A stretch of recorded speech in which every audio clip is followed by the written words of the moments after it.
o Renavan sabe mais que todo mundo que é do Antigo Testamento, né? Talvez. Então, Renavan, quando a tribo de Israel, você conhece, ela é diferente das outras tribos, né? Qual era a maior diferença, assim, da tribo de Israel para as outras tribos? Que as outras tinham um rei, né? O povo judeu tinha um rei. Depois teve um rei. Mas teve uma época que o povo judeu era o único que não... Sim. Eram os povos das tribos. Mas a de Israel? E como é que era governado a tribo de Israel? Não, tinha autonomia de cada tribo. E tinha os juízes, né? De cada tribo. Ela estudou também. Não tinha um rei centralizado, né? Chegou uma hora que a tribo de Israel, os israelitas começaram a pedir o quê? Para que Israel tivesse um rei, assim como as outras tribos, assim como os outros povos, né? E o que Deus falou para Samuel, que era o juiz, tinha mais autoridade na tribo? O que Deus falou para ele? Que era para ter um rei ou não era para ter um rei? Não era para ter um rei ou... Renavan, vou falar com o Rabino, hein? Eu vou falar lá na sinagoga que você não tá sabendo do Antigo Testamento. Eu sou tímido, vou deixar tudo pra lá. Então vou deixar pra... Então beleza, ó. Descobrimos hoje. Nossa. Então eu vou falar rápido. Então quando começa a aula ele é tímido. Beleza, vou falar rápido agora então. Então beleza, então tinha várias tribos e a tribo de Israel era a única que não tinha um rei. Sabe? As outras tribos todas tinham um rei. Aí o que o povo judeu começou a falar? Como assim? A gente não tem um rei, eles têm um rei. E eles começaram a pedir um rei.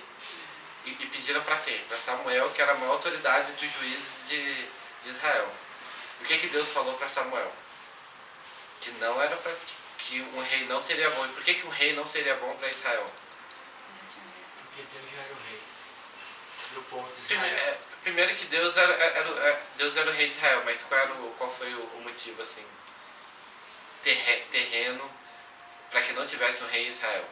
O que Deus advertiu que aconteceria em Israel se tivesse um rei? Vocês sabem? O rei seria dono de tudo, porque os sistemas de governo dos homens é diferente dos sistemas de governo dos céus. Ele falou o seguinte, ó, vocês querem ter o rei? Tudo bem. Mas o rei ele vai pegar a melhor parte da colheita e vai colocar para si, para sua família. Ele vai pegar os homens mais saudáveis da nação de Israel e vai colocar para proveito próprio, para fazer guarda pessoal própria. Ele vai pegar as melhores casas, os melhores terrenos e vai construir para si. Então vocês querem ter o rei? Vocês têm certeza que vocês querem ter o rei? O que o povo judeu falou? Nós queremos ter um rei. E foi o que aconteceu, né? São os governos de hoje em dia, né? Você vê que os presidentes, os governadores, os políticos, eles pensam no povo, eles pensam neles mesmos. Mas, é tudo uma consequência, né, deles, né? É tudo uma coisa desde o início dos tempos. Desde o início dos tempos, foi assim. O primeiro rei foi Isaú, né? O primeiro rei foi Saul. Então beleza. Então, depois foi Davi. Não é? Isaú, depois Davi. E depois foi quem? Salomão. Que isso, sabe tudo isso. Então beleza, vamos começar a aula então. Gostou, né? Vamos começar a aula. Qual era o tema da aula? Formação da esquerda no Brasil? Cocaína. Tráfico. Tráfico, né? Primeiramente, vou fazer uma propaganda então. Em setembro a gente vai começar a fazer o Clube do Livro. Que financia o comunismo, o tráfico. Em setembro fazer a propaganda do curso. O Clube do Livro vai começar em setembro, a gente vai ler esse livro aqui, ó. Só tem mais um, das minhas mãos só tem mais um. Depois só comprando, R$20, viu? Se alguém quiser comprar. A Alden comprou, a Nara comprou, a Amores comprou, quem mais comprou? A Andressa comprou, são 6 pessoas que compraram. Tem mais um. O Douglas comprou, a Jéssica comprou. O Eduardo, né? Você levou pro Eduardo? É o Eduardo comprou. O Eduardo comprou sem comprar, né? Aí, R$20, se alguém quiser. Em setembro começa o Clube do Livro, hein? Setembro. A gente vai começar a ler esse livro junto. Beleza? Então, vamos começar o seguinte. Vou começar com uma pergunta pra vocês, depois eu vou bem rápido, beleza? Vocês acham que a coisa da droga é uma coisa assim, é um mal que aconteceu que... Porque o que as pessoas pensam do tráfico de drogas? Que é impossível você combater o tráfico de drogas porque sempre vai ter alguém vendendo porque tem uma demanda, não é? Que é uma consequência da nossa própria deficiência de vício, de querer transportar os nossos problemas, ou transferir os nossos problemas para uma outra coisa, né? E que sempre terá uma demanda de alguém te entregando isso, né? Que é uma consequência natural. Acaba virando meio que um ciclo vicioso, né? Vocês concordam com isso? Não, nem um pouco. Vocês concordam com isso? Eu não concordo. Porque tem uma demanda, tem consumo, tem consumo. Que assim, independente do que aconteça, independente do cenário, sempre haverá drogas. Que é uma coisa natural das coisas. Sempre haverá um traficante de drogas, porque as pessoas, elas precisam, os problemas delas, os pesos delas. Uma fuga, isso. Como é a bebida alcoólica. E vocês acham que droga, maconha, cocaína ou droga, remédios. O né? mesmo tabaco, que é liberado do no país. país. E vocês acham que cocaína sempre vai ter, que crack sempre vai ter? Ou qualquer Depende droga. do país. Sim. A Indonésia não pode, se entrar. Agora eu vou Mas bem isso rápido. não, mas mesmo assim não inibe o tráfico. Não inibe o tráfico. Agora eu vou bem rápido na aula, beleza? Agora eu vou bem rápido. É uma pergunta que eu dei, beleza? Depois vocês respondem. Primeiro que... Quando você pensa em droga, qual coisa mais antiga que você lembra de droga? Bebida. É da Guerra do Ópio, China... Eu pensei justamente na papoula. Eu também. Mas a papoula não faz mal. Droga. Já fui direto no ópio. Eu também. Guerra do Vietnã. Eu já fui por ali, Fui já. nessa linha também. Então. O nosso pensamento moderno de drogas é esse. É isso aí. Então, beleza, ó. A primeira pessoa a usar a droga como uma ferramenta, pelo menos que a gente tem consciência dos livros de história, né? Foi a China, né? Na Guerra do Ópio. E por que eles usavam da guerra como uma arma de guerra? Da droga como uma arma de guerra? Porque eles viam que a partir do momento que você vendia droga para um determinado povo, esse povo se enfraquecia e depois que esse povo estava mais fraco, você ia para o confronto bélico, para o confronto armado. Isso é uma tática da China, e a China é o povo mais antigo que a gente tem noção, né? E aí a gente tem a noção de que o Mao Tse Tung usou muito bem isso na Guerra do Ópio da década de 20, que ele começou a drogar as pessoas que estavam no poder, as pessoas que comandavam determinadas regiões na China. Ele drogava, depois ele fazia confronto bélico, drogava e fazia confronto bélico. Ele chamava essas regiões não drogadas de regiões que ele queria dominar, de regiões brancas. E essas regiões brancas ele sempre começava com a droga e terminava no confronto. E Mao Tse Tung, em 1949, ele toma o poder na China. Beleza? Estamos certinho até aí. E a partir do momento de 1949 que o Mao Tse Tung toma o poder na China, ele proíbe o uso de droga na China. A população chinesa não pode mais usar droga e ele realmente combate o tráfico de drogas imensamente. Ele começa a querer jogar droga para os países vizinhos. Japão, Vietnã, Coreia, Estados Unidos. Na década de 50 você começa a ter muita droga sendo apreendida no porto dos Estados Unidos. Muita droga sendo apreendida no Japão. O Japão, por exemplo, é um país dificílimo de você entrar alguma coisa de fora do Japão. Eles têm a experiência de que a China sempre está tentando trazer coisa para enfraquecer a população do Japão. Isso é uma coisa histórica. Então, beleza. Certinho, vocês entenderam o que eu estou falando? Agora eu vou para a década de 80, final da década de 80. Chegou, né? As meninas, né? Andressa. Não, dessa não é. Pode ir aqui. Então, beleza. Ó, final da década de 80, vocês lembram que... Não chegou ninguém não, né? Então vem pra cá, primo. Fica melhor. Aí, final da década de 80, vocês conhecem uma droga chamada crack? Ó, em 1985 começa a chegar o crack nos Estados Unidos. Dezembro de 1985, logo no Natal. Primeiro que a cocaína já era um combate que os Estados Unidos tinham, na guerra à cocaína. Em 1989, 1985 chega o crack nos Estados Unidos, que era uma outra forma de cocaína, mas tinha um público-alvo de minorias, de pessoas que não tinham muito dinheiro, dos hispanos, dos negros, É porque comunidades mais pobres.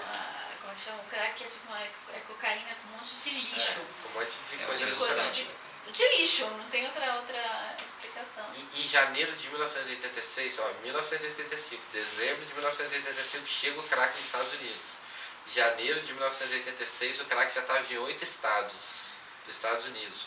Junho de 1986, o crack já era a droga, já era tanto quanto a cocaína, o crack era o grande mal a ser combatido nos Estados Unidos, já estava em todos os Estados Unidos.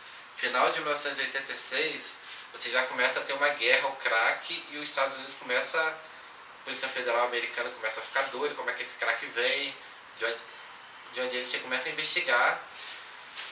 E a partir do momento que eles começam a investigar, em 1988, 1989, você começa a descobrir que esse crack vinha muito de Cuba, né? De Cuba e Colômbia. Eles começam a pegar traficantes e começam a prender gente da comunidade negra, jamaicanos, haitianos, que estavam nos Estados Unidos, traficantes, você entende?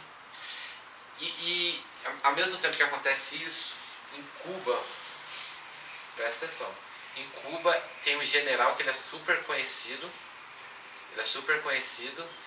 ele é super famoso, ele guerreou pelo comunismo por mais de 30 anos, ele é um dos caras mais populares do comunismo, que ele é preso pelo próprio regime cubano como um traficante de drogas. Alguém que estava traficando drogas e Cuba rejeitava o tráfico de drogas. 1989. Vocês entendem o que eu estou falando?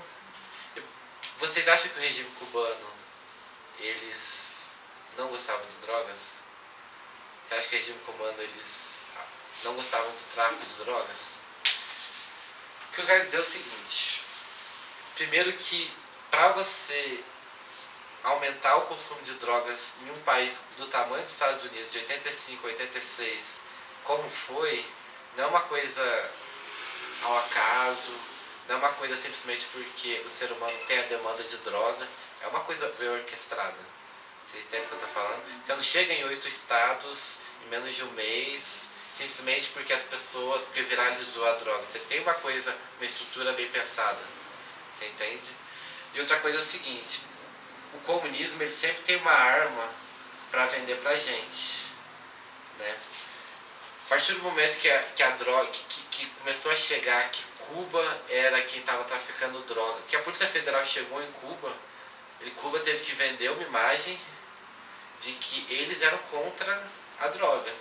E prenderam o general que era super conhecido lá dentro do regime cubano. Vocês entendem o que eu estou falando? E a partir do momento que você prende aquele general e foi sentenciado à morte, ele mais 4, várias pessoas foram presas em Cuba por estarem traficando droga, você começa a passar uma imagem de um regime diferente do que de fato é, né? Mas muitas pessoas saíram da inteligência cubana e começaram a deportar falando, olha só, Fidel Castro, Raul Castro, essas pessoas que estão lá, todo mundo sabia que Cuba traficava drogas. Por que só agora que eles estão, sabe, demonstrando bondade, demonstrando que eles são contra o regime de drogas, enfim. Eles vendem uma imagem para o mundo. E uma coisa é a seguinte, qual é a maior arma que o comunismo tem de reter as pessoas dentro do comunismo? A partir do momento que você começa a cometer crime dentro do comunismo, a partir do momento que você começa a traficar drogas, a cometer relações sexuais com menores, eles filmam, eles têm prova, eles têm documento. Se você quiser sair, eles têm tudo para mostrar. Ó. Se você realmente quer sair, a gente tem essa fita, a gente tem esse documento.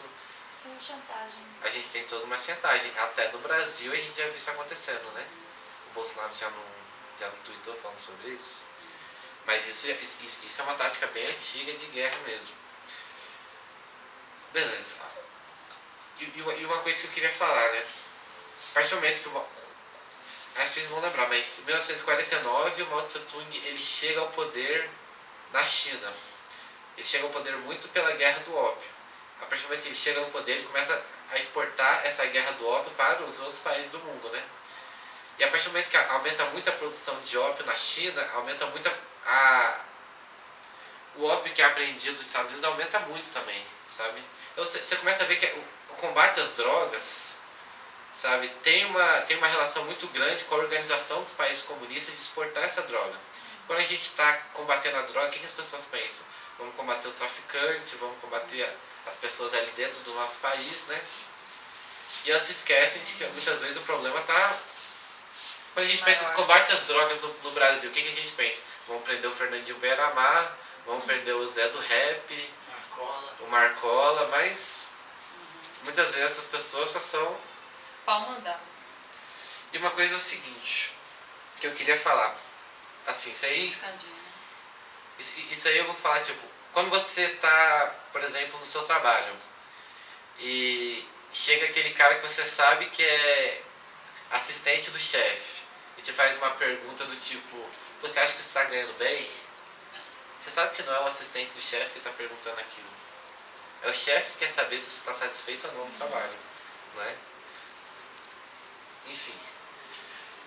Toda a estrutura do comunismo é sempre ter uma base legal e uma que age na clandestinidade, sabe? E sempre que tem uma investigação da Polícia Federal, americana, brasileira, eles só chegam até onde tem o rosto para mostrar quem foi a pessoa, mas sempre tem algo por trás que eles não conseguem chegar, sabe? E aí teve uma investigação, né, nesse tempo de 1989, de que eles chegaram até o regime cubano. Mas aí teve uma investigação de algumas pessoas dentro da Polícia Federal falando, não pode ser o regime cubano sem influência da União Soviética. O regime cubano nada mais é que um braço da União Soviética. Mas se você começa a agitar uma guerra entre a União Soviética e os Estados Unidos naquela época, é uma coisa que... A mesma coisa que acontece, por exemplo, no Oriente Médio, que a gente viu agora no Afeganistão, sabe? Ali, por exemplo, se você for ver o Talibã, quem é que financia o Talibã? Vocês sabem? Primeiro, o Talibã, eles têm áreas que eles cobram impostos. Mas mais do que isso, eles fazem peregrinações pela Arábia Saudita, pelo mundo árabe, pegando dinheiro de bilionários que se encontram com eles. Sabe lá Deus quem são esses bilionários. O terceiro é que historicamente tem financiamento dos Estados Unidos. Historicamente, sabe? Então assim, sempre há essa guerra indireta nos países. Não é o Talibã que está ali. Tem gente por trás financiando que nunca vai chegar. Que nunca vai chegar nesses caras, sabe? Os globalistas, Jorge Soros, esses caras também financiam? Acho que não. A gente nunca vai saber nessas coisas. Eu não tenho documento pra te mostrar, eles financiam, ainda mais quando tá filmando. Imagina eu falando uma coisa dessa. Então é melhor não. Eu não tenho prova, sabe? É. Mas assim, Eu acho que deve ter dinheiro da Rússia também. E agora vai entrar na China, né? Eu acho que tem dos dois, mas deve ter principalmente da Rússia. Com certeza. Tem muita gente da direita que gosta, que curte o Putin. E eu falo, vocês não sabem o que vocês estão Eu não fazendo. gosto dele. Eu acho Tem ele um muita populista. gente da direita que curte o Putin. Eu falo, você está curtindo um ditador. Exatamente. Porque a União Soviética não saiu dele. É isso mesmo. Ele não sai, a KGB acabou, mas a KGB está dentro dele. Ele continua se sentindo da KGB. tá, beleza. Ó, vou contar não só Cuba, mas a Colômbia também financiava muito. A Colômbia também, as Farc da Colômbia, também levava muita droga para os Estados Unidos. Beleza, então os Estados Unidos começam a ter um problema de droga chegando, principalmente na década de 80, crack, cocaína. E em 1989, você tem um senador chamado Galan, sabe? Vocês já ouviram falar dessa história? O Galan, ele era um senador que ele combatia o tráfico de drogas e ele era um presidenciável, provavelmente ganharia a eleição na Colômbia. E por algum motivo, mataram ele, sabe? Isso em 1989, sabe? Guerra às drogas era o grande tema dos Estados Unidos, na Colômbia, enfim. E a partir do momento que mataram ele, o presidente da Colômbia manda prender 2.000 pessoas, cerca de 2.000 pessoas, sabe? Tentando pegar o culpado. Dizem que ele nunca pegou os maiores traficantes de drogas, que parecia que ele não queria pegar realmente quem era o culpado, sabe? A partir do momento que ele prendeu muitas pessoas ligadas ao tráfico de droga, começou a ter uma guerra muito grande na Colômbia de um cartel contra o outro. Um cartel de droga contra o outro. Você entende o que eu estou falando? Tem um monte de formiga dentro dentro de um recipiente. Você está agitando o recipiente, o que acontece com as formigas? Uma fica brigando com a outra. Você já viu? Você agitou o mundo das drogas, você começou a aprender um monte de gente aí no mundo das drogas, eles não olham pra... Eles começam a olhar pra quem tá do lado. Eles não vão pensar que tem alguém, sabe? E a partir do momento que teve toque de recolher na Colômbia, por causa dessas guerras entre cartéis, toque de recolher tipo o que a gente teve aqui, começou a ser pego assim, nas ruas da Colômbia, muita gente cubana com passaporte falso emitido pela Costa Rica. Vocês entendem o que eu estou falando? E aí começaram a investigar, mas o que esses cubanos estavam fazendo na Colômbia durante uma guerra entre cartéis que aconteceu na Colômbia, que todo mundo estava em toque de recolher, sabe? E assim, a gente começa a ver que o tráfico, que a guerra, as drogas, sempre tem um lado que eles nunca chegam, sabe? Pelo menos nas notícias, Polícia Federal, sabe? Eles nunca chegam. E qual foi a solução nessa época dos Estados Unidos? Vão começar a dar dinheiro para a Colômbia, para o México, para esses países que fornecem drogas, e eram muitos milhões de dólares para que eles façam o combate às drogas. Vocês entendem o que eu estou falando? Aí que vem a pergunta, que fala muito no Red Cocaine, no cocaína vermelha. Eles sempre, quando querem combater as drogas, eles dão dinheiro, sabe? Mas e se eles estão dando dinheiro para um time de pessoas que, na verdade, favorecem o tráfico de drogas? Por exemplo, eu posso dar $1 milhão para a Polícia Civil de São Paulo combater o tráfico de drogas. Mas e se, a partir do momento que tem esse combate ao tráfico de drogas, a Polícia Civil começa a usar aquilo para fazer ainda mais negócio com os traficantes de drogas? Você entende o que eu estou falando? Aí ele começa, no livro Red Cocaine, ele começa a pegar que na Colômbia, quem fazia a entrada dos policiais, nas grandes... Era tudo controlado pelas Farc, pelo Partido Comunista da Colômbia, por gente que veio de Cuba. Quem entrava nos grandes cargos da polícia eram sempre gente ligada ao Partido Comunista. Por mais que você tivesse pessoas boas ali na polícia, que iam lá, prendiam, sabe, as grandes lideranças da polícia eram sempre relacionadas ao Partido Comunista. Então, se você der, pode ser o dinheiro que for, eles sempre vão ter na Colômbia o interesse de negociar com esses grandes e de se beneficiar de alguma forma, sabe? Aí que vem, sabe? Quando você vai para uma guerra, ou, por exemplo, quando você vai no jogo de futebol, fala no jogo de futebol que é o que eu mais domino, sabe? Não é o melhor time que ganha o jogo de futebol. Por exemplo, quando você foi na guerra do Afeganistão, quando você viu o Talibã ganhando do exército afegão, o Talibã não era o mais bem armado, não era o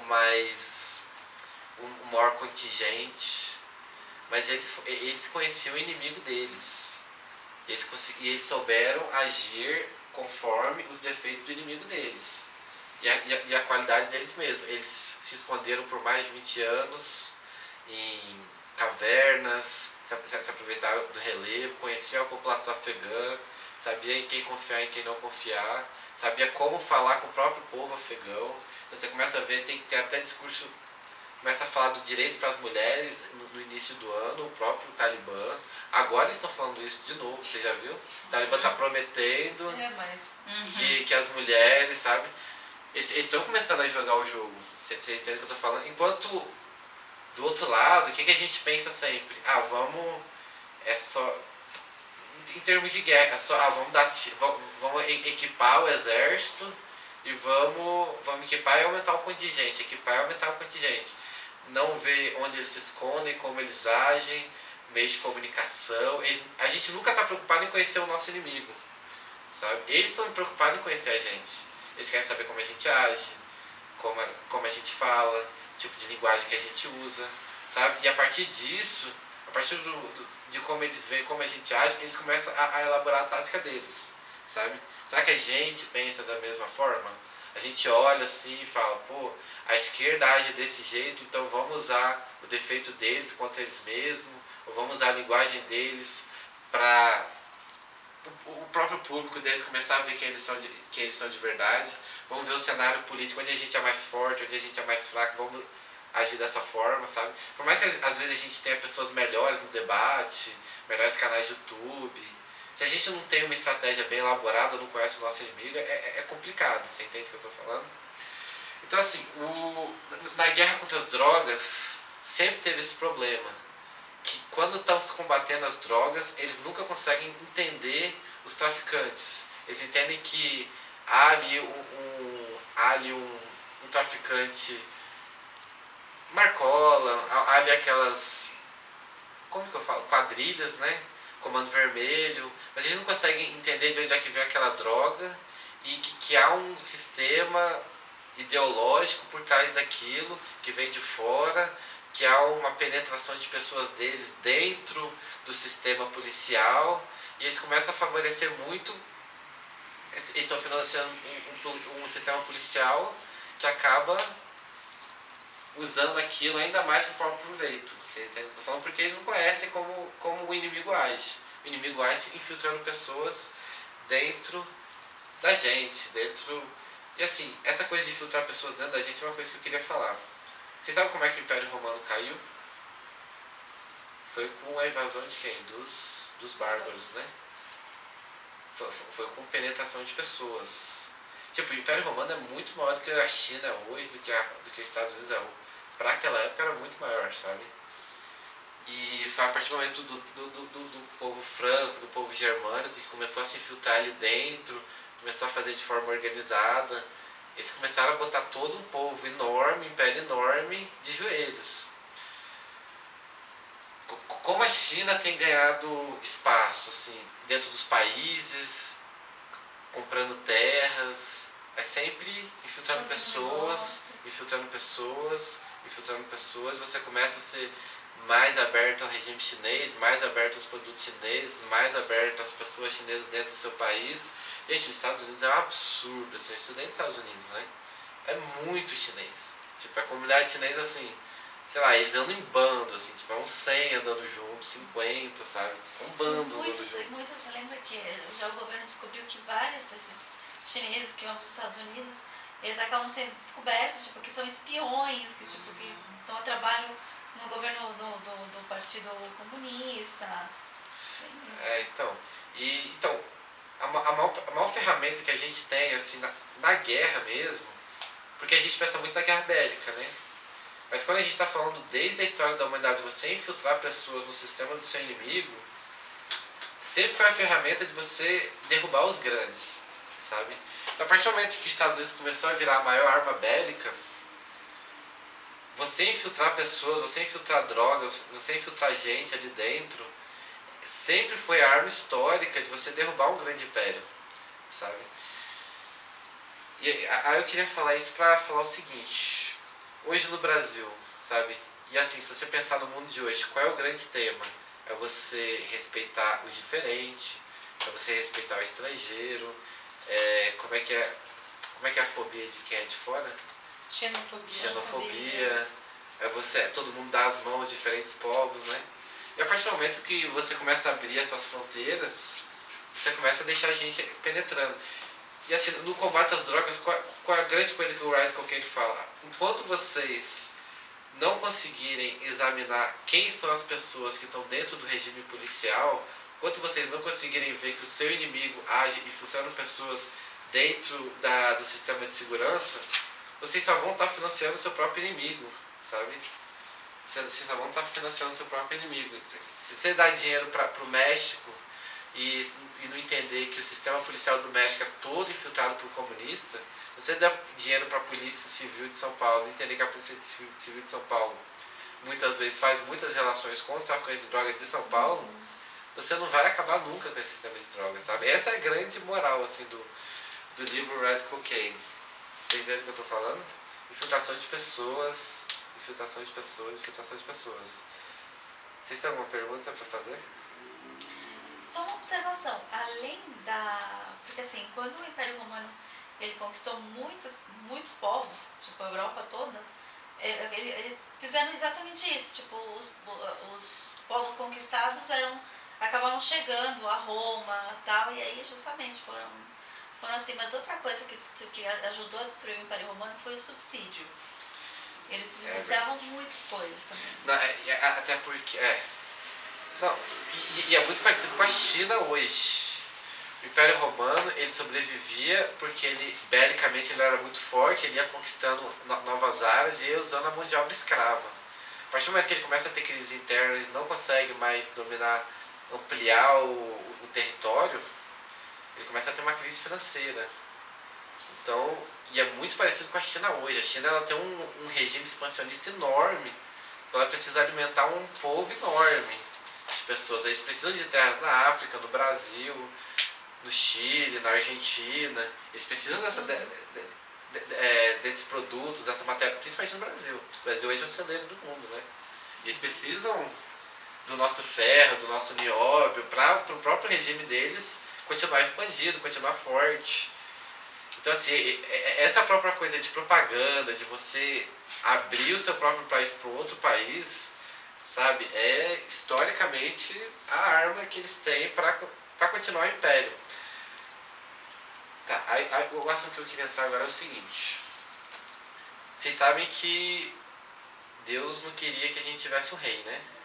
Mas no Brasil a gente teve praticamente 4/5 da nossa história foi uma monarquia, né? A gente teve rei. E vocês acham que isso é muito impetrado assim no nosso povo, essa coisa de... Você acha que muitas vezes a gente olha pro Bolsonaro e não acha que ele é um rei? Totalmente. É a carência que o povo brasileiro tem, né? Pensa de ter ídolos, essas coisas, né? Exatamente. E muitas vezes as pessoas esquecem que o Bolsonaro é só um homem. Ele é falho, né? Ele é mesmo falho. vive falando, gente, eu tenho defeitos, eu sou falho. É lógico. Porque um erro desse, as pessoas ficam indignadas. Nossa, e não é assim. Não aceita. Exatamente. Uma coisa que o Eduardo fala sobre o Bolsonaro, que tipo, ele faz esse paralelo com o rei Davi. Né? Que tipo, que o Bolsonaro seria meio que o rei Davi pro povo brasileiro. Né? Só que assim, o rei Davi também era falho. E tipo Sírio também, né? Então, tem falhas. E a gente. Essa questão do brasileiro sempre meio que depender do Estado, de ver o Estado como um rei, né? Assim, é muito enraizado hoje em dia. Muito, tanto que assim, qualquer coisa, o governo tem que dar. Verdade. O Estado tem que dar. O Estado não é pai. Não é provedor, né? Ele não é pai. Ele deveria se chamar de padrasto, na verdade. Tá, vamos lá. O melhor jogador de futebol do Brasil, da história do Brasil, como a gente chama? O melhor jogador de futebol da história. É o Pelé. Melhor Verdade. cantor. O melhor cantor. Roberto Sou Carlos. eu. Quando a gente vai falar, por exemplo, Sou povo. O rei do rock. Elvis Presley. Elvis Presley. O rei do pop. Rei do rock. O rei do Michael pop, Jackson. Michael Jackson. É rei no sentido de, né? não, o povo brasileiro é muito isso, gente. É muito Rei rei. do mate. E quando a gente vai falar, por exemplo, da seleção brasileira de futebol, a gente fala que tá vestindo a camisa amarelinha, né? E por que o amarelo é uma cor tão brasileira? Vocês sabem por quê? Não. Simboliza uma raça firme. Era da casa acho que é um verde, eu não lembro qual que era. Uma era da Amarelo casa simboliza a riqueza, da não é? Leopoldina e a outra era da casa do Dom Pedro. O amarelo é da casa do Habsburgo Isso. e o verde é da casa dos Dos Braganças. Bragança. Eu não sabia qual era a Ou seja, cor. até quando você vai falando do amarelo, você já está remetendo ao sistema brasileiro de que quando a gente era governado pelo Ela rei. estava explicando esse negócio das bandeiras. Eu não sabia qual era a cor de qual, entendeu? Eu sabia que era a cor dessa, das casas. Ó, agora eu vou rapidão, beleza? Ó, agora eu vou bem rápido. Eu me empolgo. Hoje vai dar. Quando você, por exemplo, o esporte, quando você pensa no esporte, você sabe que os regimes comunistas, eles focam muito nessa coisa do esporte. A Rússia, a União Soviética era uma potência no esporte, Cuba já foi, até no futebol, a Hungria, quando era comunista, era muito boa no futebol. Hoje em dia você não imagina a Hungria jogar uma Copa do Mundo de futebol, nada, de Olimpíada, nada. Mas quando era comunista, era muito boa no futebol. Alemanha Oriental. A Alemanha Oriental já jogou final, né? Iugoslávia, República Tcheca. Eu tava pensando na República Tcheca agora. Então, E, tipo, é uma coisa muito do agora, comunismo caras. você valorizar o esporte. E por que vocês acham isso? Não faço ideia, por quê? Acho que é a demonstração do. Tipo, nós temos físicos. Na China, você vê como é que Somos comunismo é melhores bom, do que os Não, outros. só você vê as Olimpíadas agora. Tem a parte assim. A China tipo, nós nas somos Olimpíadas, bons. né? São A China. fortíssimas. As Olimpíadas nasceu É que na assim, tipo, nós Grécia. somos bons, Sabia? temos as melhores pessoas, as pessoas mais E é- fortes, mais bonitas, Mais preparadas. mais preparadas. E é muitas vezes. Aí tem uma outra teoria. Tipo assim, a gente tem uma guerra, que é uma guerra bélica, que já não ocorre mais e a gente não tem nem pretensão de ocorrer de novo, né? Então vocês pensam que nos próximos 10 anos vai haver um confronto armado entre países, grandes países do mundo. Eu acho que a gente não pensa mais nisso, né? A guerra nossa penso, é mas Eu, você assim, eu quer? penso, sabe, É um pouco diferente, eu né? comecei a pensar com a invasão do Eu não sei Talibã. não, eu acho que... Eu comecei a gostaria, pensar eu na acho que invasão do pode. Talibã. Eu também, eu torço por isso. Não, hoje em dia a gente vive uma quarta geração, né, de guerras, que é guerra de informação. É. Guerra do amor. Do amor. E principalmente uma guerra biológica, né? É isso. A guerra Que é biológica. essa coisa aí que tá tendo agora com a pandemia. Então, aí que eu Entendi, queria. ó. Aí que eu queria. Beleza, vem comigo agora, ó. Aí que eu queria ligar uma coisa. Eles sempre têm essa coisa de mostrar que eles têm um povo mais saudável, que eles são fisicamente melhores. E você começa a ver desde a guerras das drogas nada mais é do que uma guerra biológica. E você trazer um DNA mais fraco para um povo. E você, por exemplo, o próprio crack, tem um estudo falando que ele foi desenvolvido para os filhos dos usuários de crack nascerem com deficiência de aprendizado. A partir do momento que você tem um povo com menor eficiência de aprendizado, é um povo mais fácil de ser dominado, sabe? Então, assim, esse aspecto do esporte, da valorização do esporte nos países comunistas já dominados, é uma coisa muito de você mostrar também uma guerra biológica, sabe? De que seu povo, ele é biologicamente mais forte do que os outros povos, de demonstrar força. Quando você vai, por exemplo, no Império Romano, os esportes do Império Romano, de um guerreiro querendo matar o outro, sabe? De você querer demonstrar força, de que você tem um povo forte. E isso você traz muito para o Brasil, principalmente no aspecto do esporte, do futebol, né? Que é você... Quando você vê um jogo, assim, você quer que o jogador tenha vontade, que ele corra, que ele tenha garra, sabe? Isso é um aspecto muito do esporte que o comunismo traz para que o povo se sinta, assim, mais seguro, que tem pessoas fortes ali, tem pessoas... É uma guerra biológica, sabe? Que os outros povos são pessoas mais fracas, são pessoas fisicamente piores, enfim, que eles ganhariam um confronto, sabe? E assim, quando a gente vê no Brasil, por exemplo, a gente tem no futebol a camisa amarela, que remete já a um período de rei, a gente tem o rei do futebol, e o Brasil ele é diferente por quê? Porque a gente vê um pouco essa coisa da técnica, sabe? Quando a gente vê do esporte, a gente tem uma primazia mais pelo improviso, pelo drible, A gambiarra. pelas formas geométricas. A nossa forma de guerrear no próprio esporte, se você for ver, por exemplo, os jogadores russos e pegar os jogadores brasileiros, você vai falar, não, a Rússia vai ganhar esse jogo, né? A gente tem uma forma diferente de guerrear. É, tipo, eles têm mais Sabe? técnica, os brasileiros têm magia, não sei o que e tal. E assim, e você começa a pegar como o Brasil é um país diferente, sabe, dos outros países, e como a gente consegue suceder de uma forma que eles não esperam que a gente suceda, sabe? A gente faz as coisas para a eleição do Bolsonaro, né? Tipo, a gente deu um jeito de burlar o sistema que só a gente deu o jeito, sabe? Ninguém mais deu. E a gente vai do outro jeito de novo, a gente não vai deixar eles abusarem, assim, mas nem que seja, tipo, fazendo reunião e, sei lá, divulgando nas nossas redes sociais, a gente vai tentar dar um jeito, com certeza. Com certeza. No Telegram, a gente dá um jeito. Cabe muita gente. É. É verdade. Ô Piva, deu quanto tempo aí? Não, o meu é de 20 e Ah, não 20. tá dando, tá cortando muito. De 20 em 20? É. Você já cortou e começou com Não, porque ele corta aqui. Mas você vai lá, Agora então, Então, o DENARC que Tô é com sede de eu a tenho que ver isso divisão aqui, eu do... tenho que me Você falou segurar. da Polícia Civil, é DENARC. É o Denarc. Pro Departamento de Tráficos. tráfico, entorpecentes. Então, DENARC é uma divisão do Polícia Civil. Entendi. Então tá, então eu vou concluir falando da história da Colômbia, né? Que eu tava falando, né? Do narcotráfico, a Colômbia. Não, peraí, na Colômbia. Ó, a gente. Tá, vamos resumir a Mas aula. não entendi por que é a parte do esporte.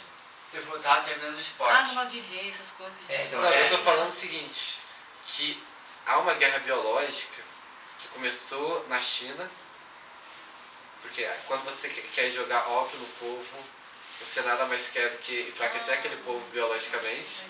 E essa guerra biológica, a gente não analisa o nosso inimigo como um inimigo que está querendo fazer guerra biológica com a gente, sabe? A gente não olha dessa forma, eles olham pra gente dessa forma. Sim. Eles querem ganhar a gente no esporte, eles querem ganhar a gente na saúde, eles querem ser um povo mais saudável. Mais inteligente.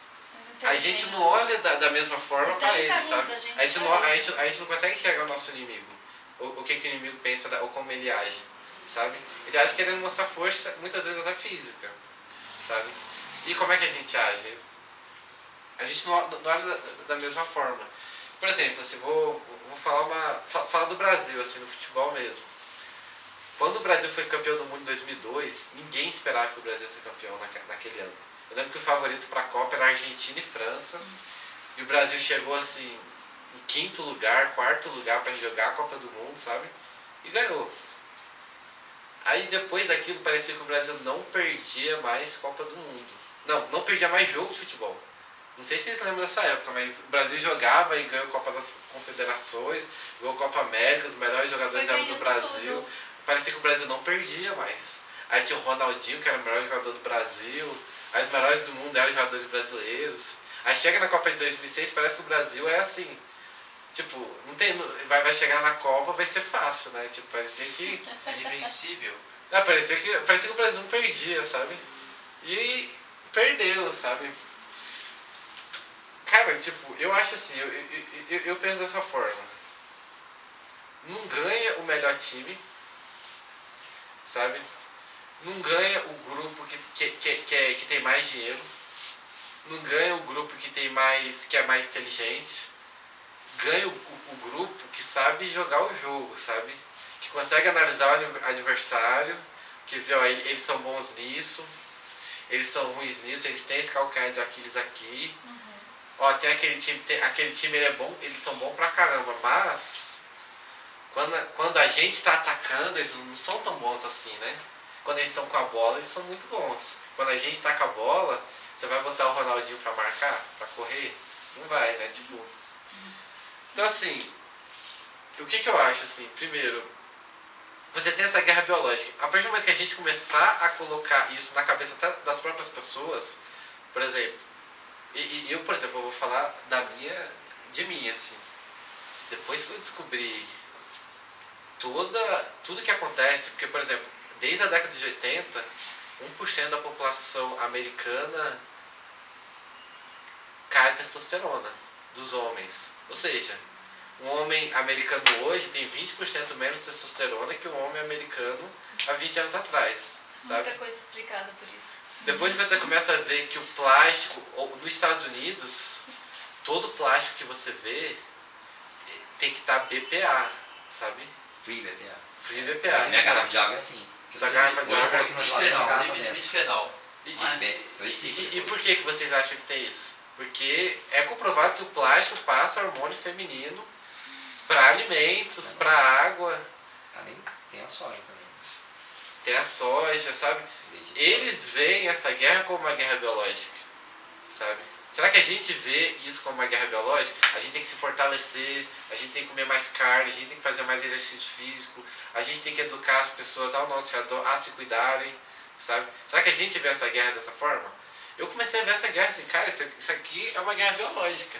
Eles querem me intoxicar com soja, eles querem me intoxicar com drogas, eles querem me intoxicar com maconha, eles querem que meus filhos sejam mais dificuldade de aprendizado do que eu tive, eles querem que o DNA do nosso povo seja um DNA pior do que o DNA que a gente tem hoje, que a nossa taxa de testosterona seja menor, sabe? Será que a gente pensa assim, sabe? Não fizeram um estudo, acho que foi ano passado, que descobriram que essa nova geração de crianças tem um QI pela primeira vez em não sei quantos anos, assim. Tinha um QI abaixo do QI dos pais. E olha que dos pais já não é lá grande coisa. Então, assim, faz muito sentido isso. Mas não é geral, deixa eu pensar. Tem alguém que tá isento disso? Então, tem Que não tá tomando. Ó, por exemplo, tem alguém que está falando que ideologia de gênero para criança é bom, mas para as nossas crianças, né? Porque as deles... A família tradicional. A gente tá Sistema falando aquele dia, né? patriarcal. Ela- Exatamente. Então, assim, a gente começa a ver que tem uma guerra. Aí, Mas assim, eles vão ficando mais fortes, biologicamente, porque as famílias deles é homem e mulher, eles comem carne na família deles, eles não usam plástico, Garrafa de vidro. eles usam garrafa de vidro, mas eles querem jogar pra gente, sabe? Mas eles querem jogar pra gente. O milho transgênico faz parte também? Nossa, vocês começaram a fazer pergunta tipo... e o mamão também, o mamão ele... Todos são. Não, ó... Não, o milho transgênico também, o milho Quero transgênico... fazer farinha de milho transgênico. Ó, Sabugo. fala- Sabugo, né? Não, muita Sabugo. gente fala gente, eu tenho que... Mas ó, o pão, por exemplo, o pão de Jesus era muito diferente do pão que a gente tem hoje, cheio É o de pão sírio. glúten, É o cheio nome do de... pão. Não, mas Panzado. eu tenho pão, ó. É o panzado, não tô É, agora. o Matsushi Murai. Não, você tem o pão. Não, o que eu queria assim... O que eu queria que vocês encarassem dessa forma, sabe? Tipo, acho que a gente não encara dessa forma. A gente não consegue analisar o nosso adversário e ver quais são as táticas do nosso adversário pra gente, sabe? mas tem muita gente Vou começar a entender. hoje em dia, muita gente não acredita que a China fez de propósito esse negócio do vírus. Tem muita gente que fala, não, escapou no laboratório. Não, comeram lá, tipo, foi um morcego. Não, eu considero que a gente está vivendo agora uma guerra biológica. A É guerra- uma guerra biológica. E tem muita gente que não acredita. Tá com essa coisa da vacina, né? Então, beleza, então eu posso concluir. Vamos falar pro A Pode, gente já... senão remove o canal. Se eu tomar Tem que falar o multa, que quer tomar. Ah, tá, vai. eu vou tomar multa, daqui a pouco. Vou falar, olha, saiu muito tarde aqui. Eita, não. Então, beleza? Valeu, galera. Valeu quem assistiu aí. Valeu, Carlos. Vai fazer tchau pro Deixa o cara. like. Ó, o Carlos tá escutando, Tchau, achando que ele tá tchau. dormindo. É BW. Faça as Tchau, redes tchau. sociais. Doutor Boeira. quem quiser seguir. E aí, vai tirar o Boeira da Isso jogada? aí, né? Aí vai tirar foto, Tchau, segurando o Carlos. celular assim, a Oi. gente tira foto. Fala aí o nome das suas redes pra quem quiser Depois seguir. eu queria conversar com Segue lá, @patriotas, Segura liberdade. direitinho aí, Boeira. No Instagram, @pela_liberdade no Twitter, Patriotas pela Liberdade no Facebook. Vai fazer um Telegram? Precisa, A vai. gente vai fazer um Telegram. Falou.